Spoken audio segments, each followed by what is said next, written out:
Hi Ruby Lane, welcome to the Grovian Doll Museum. In this little segment we're going to talk about two of our little treasures. And if you were a collector in the 1950s or 60s, dolls had different names because they didn't really know who the makers were, but there was one doll that was called Miss Jewels. And actually Miss Jewels, we know who made Miss Jewels, and it was by Antoine Rochard. And they're very special dolls. There's very few of them made. It was made at kind of the end of the first golden age of French doll making, and then they had a little problem called the Franco-Prussian War, and a lot of industries were wiped out. And I think that they were probably a victim of that. But the ones that have survived are some of the most incredible French fashion dolls ever made. And that being said, they're also some of the rarest. In my opinion, they're actually in the top 5 of the most rare French fashion dolls. And let's have a little look at them. There's not enough of them to really compare, but what is interesting is doll makers always used the latest technology.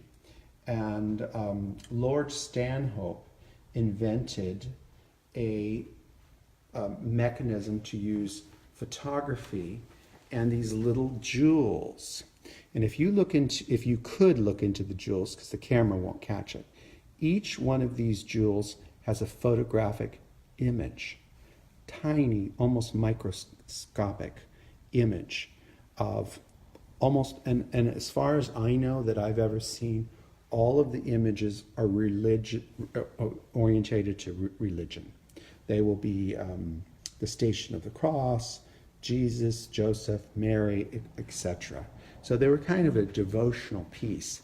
And in the original patent for the Rochard dolls, which I think is hysterical, is, and I don't think anyone's shown up, but you had these jewels, and there's no one way for these to be. It's however they cut out the holes and filled it in, you would have your photographic image in these jewels. But in the original patent, the mouth had an opening, and inside the mouth was a kaleidoscope.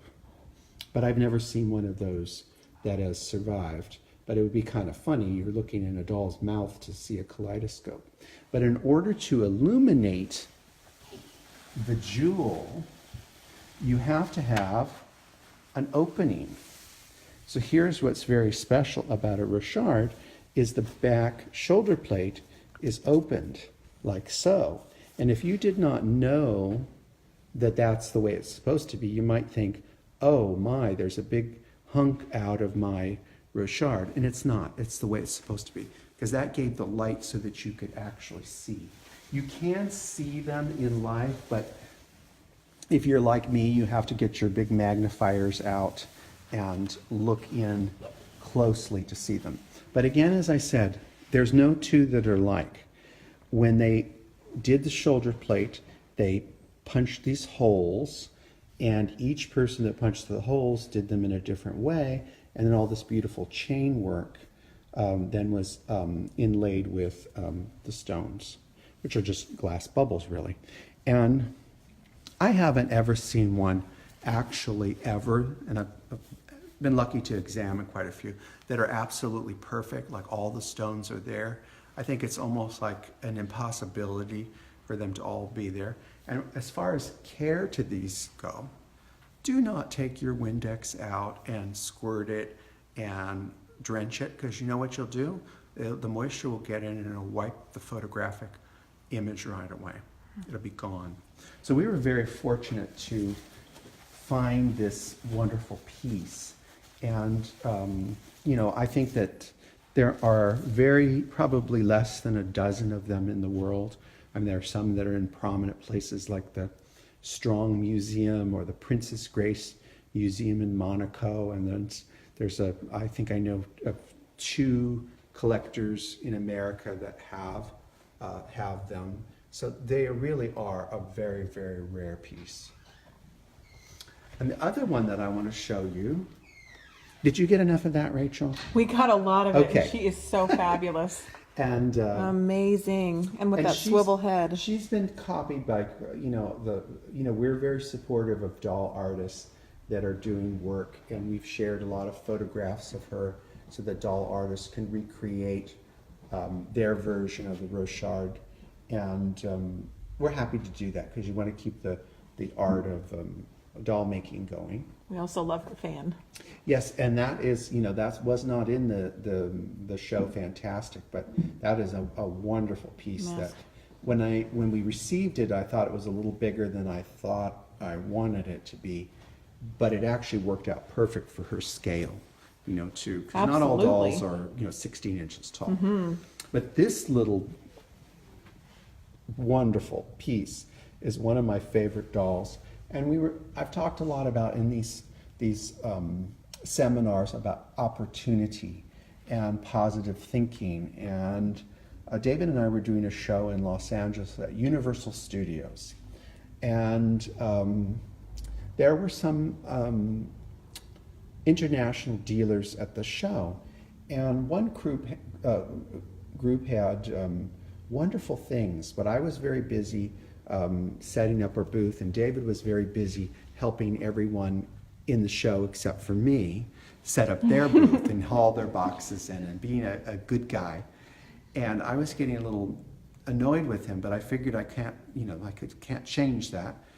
But I noticed that these dealers, international dealers, had wonderful things, and I told him, keep an eye on them because they have interesting things. So a little while later, he came back, and this doll was laying down on the table, and he noticed that it had this cut in the back, which I showed you earlier. And you can see inside it says Antoine Rochard. Wow. And they're all marked like that in China page that I know of. And he came back to me and he said, is this something we need? And I said, oh my God, don't show, because there were a lot of big dealers there, and I said, don't show that to anybody. So they gave us a price, and this is a long time ago, and it wouldn't matter if it was a long time ago or last week. Later that afternoon, he went to the bank, and every account that we had that had any money in it, he withdrew it to pay for the doll. But as I said, when you buy the best, you only cry once. And we ate macaroni and cheese after that. Oh, but here's what's wonderful about it. She has a wonderful face, and she's got one jewel. It's I think it's very elegant. Mm-hmm. And she's got one jewel, and it depicts either Jesus with a child or Moses with a child. It could be either person. And, this, I believe, was like a showy type of doll, not necessarily a play doll. This was a play doll. This would be a doll that would go to a child to play with. She's on a wooden articulated body that's marked Simone. So it was retailed by the Simone shop on Rue de Rivoli in Paris. But it's a wonderful, wonderful piece. And what was interesting about this, we forged a relationship when we bought this doll. Because we went and paid them cash. And at the end of the show, the dealer brought over an incredibly rare doll for us. And they said, could you sell this for us? They didn't know us. They're from Europe. And they handed us the doll, and we actually were able to make enough of a profit off the doll to pay for part of this. So it worked out. Awesome. Everybody won. But it's a wonderful piece, and I want you to look at the beautiful bisque cans. The little ones, and this is the smallest size, there's one size bigger, and then there's the giant girls. The little ones usually have bisque hands and wooden bodies. The bigger ones usually have kid leather bodies. I have not yet seen one with bisque hands. So it's really a wonderful piece. Absolutely amazing. And we really don't, guessing who actually made the porcelain parts for Rochard, nobody knows, because I almost think it was someone had an idea, they commissioned a porcelain factory to make the items, and then they marketed. And there was a lot of that going on at that time. Wonderful. Thank you so much for this seminar. That You're was welcome. fantastic. Thank you. Appreciate it. Bye-bye. Bye. Thank you, Ruby Lane.